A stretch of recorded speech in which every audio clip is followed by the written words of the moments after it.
good evening, fellow travelers of the night.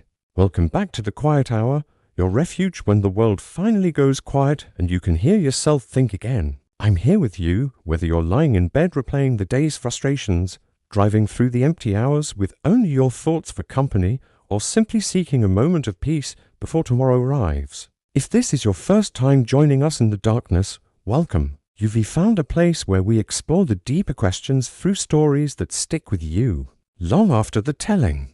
If tonight's story speaks to you, consider subscribing. We're building something special here, a community that still believes wisdom matters, especially in these chaotic times. Tonight, I want to tell you about a teacher and a student, and a lesson that took place by the water's edge. It's a story about capacity, not the capacity of our schedules or our bank accounts, but the capacity of our hearts. Picture a small college somewhere in rural New England, the kind of place where professors still know their students' names. There's a young woman, let us call her Sarah, sitting in her philosophy professor's office on a Friday afternoon. Sarah's been struggling, not with the coursework but with life itself. Every small setback feels catastrophic. Every criticism cuts deep.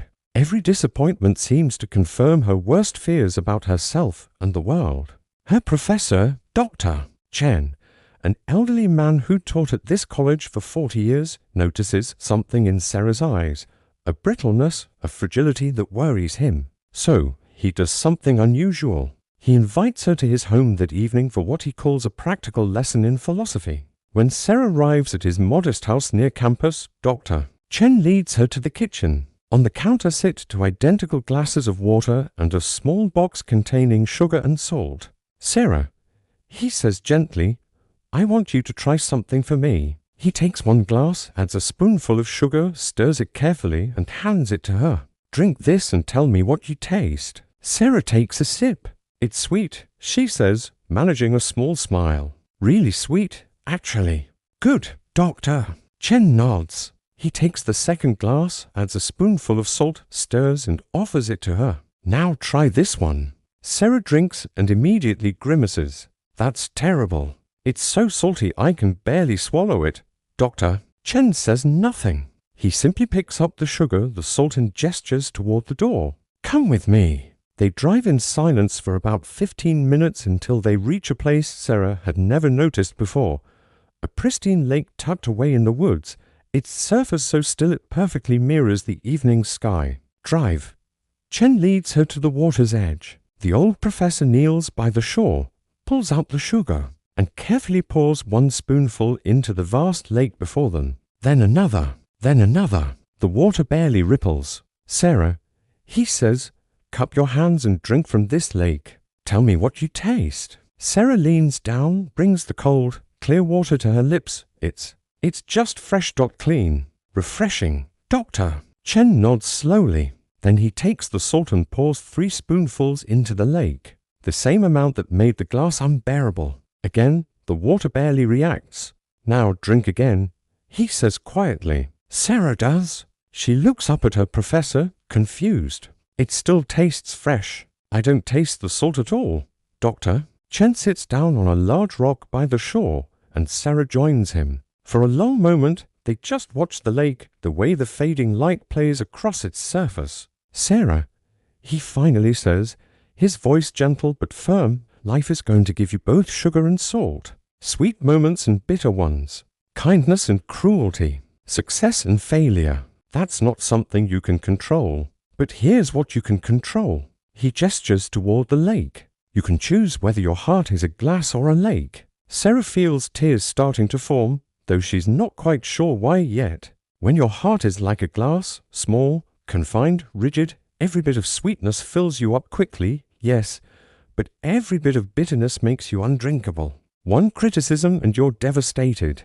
One setback and you feel like giving up. One person's unkindness and suddenly the whole world seems cruel. He picks up a small stone and tosses it into the lake. The ripples spread out and disappear. But when your heart is like this lake, expansive, deep, open, the sugar and salt both dissolve into something greater. The compliments don't make you arrogant because they're absorbed into your depth. The criticisms don't destroy you because they're diluted by your vastness. You can hold it all, the joy and the pain, the victories and the defeats, without losing your essential nature. Sarah stares at the water, something shifting inside her. But how? She asks, her voice small. How do you become a lake when you feel like such a small, fragile glass, doctor? Chen smiles. Oh, that's the real question, isn't it? You expand your capacity. You fill yourself with gratitude for what you have, not resentment for what you lack. You practice compassion for others, yes, but especially for yourself. You connect with something larger than your own small worries. You remember that you're part of this. He gestures at the lake, the trees, the sky, part of something vast and beautiful and ongoing. He stands, offers her his hand. Your heart isn't fixed, Sarah. It's not condemned to be a glass forever. Every day, you choose. Every moment, really. You can hold your pain in a tight fist, or you can open your hand and let it dissolve into something larger. Now, friends, I want you to think about your own heart right now. Is it a glass or a lake? When someone cuts you off in traffic, when your boss makes a thoughtless comment, when your partner forgets something important, when life serves you another helping of salt, how do you respond? Do you let that one spoonful of bitterness contaminate everything? Or do you have the capacity to absorb it, to let it dissolve into the vastness of who you are? Here's what I've learned. We don't expand our capacity by avoiding the salt. We expand it by choosing to be bigger than whatever tries to diminish us.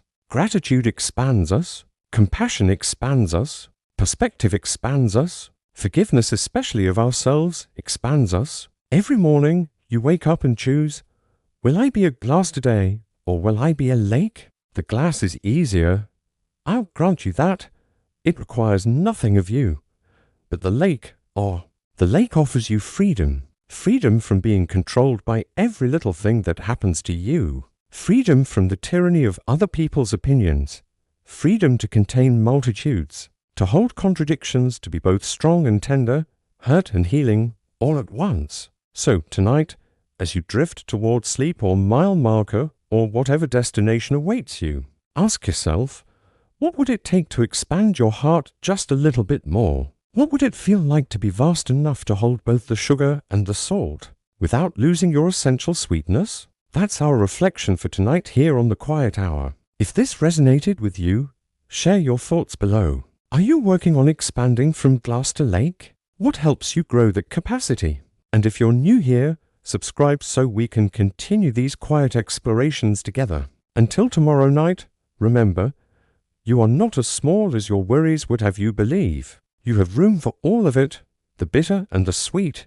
You are at your essence, as vast as a lake. Sleep well, drive safely, and expand a little tomorrow, my friends.